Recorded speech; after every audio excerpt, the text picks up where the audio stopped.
కర్నూలు జిల్లా పత్తికొండ. నాది IDFC bank BC point. Regular మాదిరిగానే ఎప్పుడు క్యాష్ పెట్టి వెళ్ళేటోని కాదు. నిన్న లేట్ అవ్వడం వల్ల అలాగే పెట్టేసి వెళ్ళాను. కొన్ని వర్క్ ఎక్కువ ఉండడం వల్ల మళ్ళీ వచ్చి వర్క్ చేసుకుందాం అనుకున్నాను, కానీ కుదరలేదు. ఆ క్యాష్ అలాగనే ఉండింది, క్యాష్ బాక్స్లో అలాగనే పెట్టింది. ఎప్పుడు రెగ్యులర్గా 10 గంటలకు వచ్చేవాడిని. ఈరోజు వేరే వాళ్ళ ఇన్ఫర్మేషన్ వస్తే షట్టర్ ఓపెన్ చేసి ఉంది, అందులోని క్యాష్, రెగ్యులర్ జరిగే క్యాష్ అవన్నీ తీసుకెళ్లారు. పోలీసులు చర్యలు తీసుకోవాల్సిందిగా కోరుకుంటున్నాను. 50+ ఉంటుంది. ఎలా తెలిసింది దొంగతనం జరిగింది? అంటే ఇక్కడ తెలిసిన వాళ్ళు ఫోన్ చేసి చెప్పారు, ఇట్లా షట్టర్ ఓపెన్లో ఉంది, దొంగతనం జరిగింది, మీరు వచ్చి తొందరగా చూసుకోండి అంటే వచ్చి చూసుకున్నాము. పోలీస్ స్టేషన్ కంప్లైంట్ ఇచ్చి వచ్చాము. పోలీసు వాళ్ళు కంప్లైంట్ ఇచ్చేసి వాళ్ళు వచ్చి చూసి వెళ్ళారు.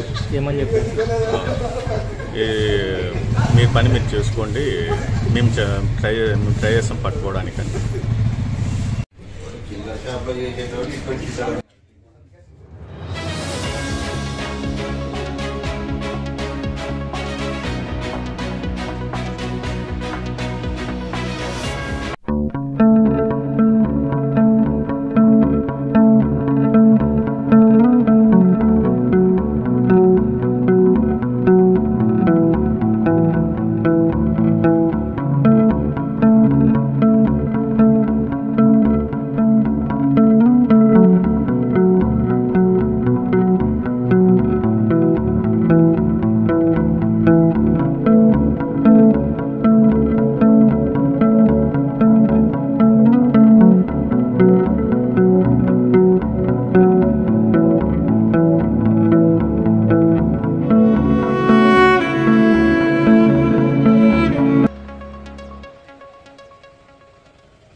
మీ అభిప్రాయాన్ని కామెంట్ రూపంలో తెలియజేయండి.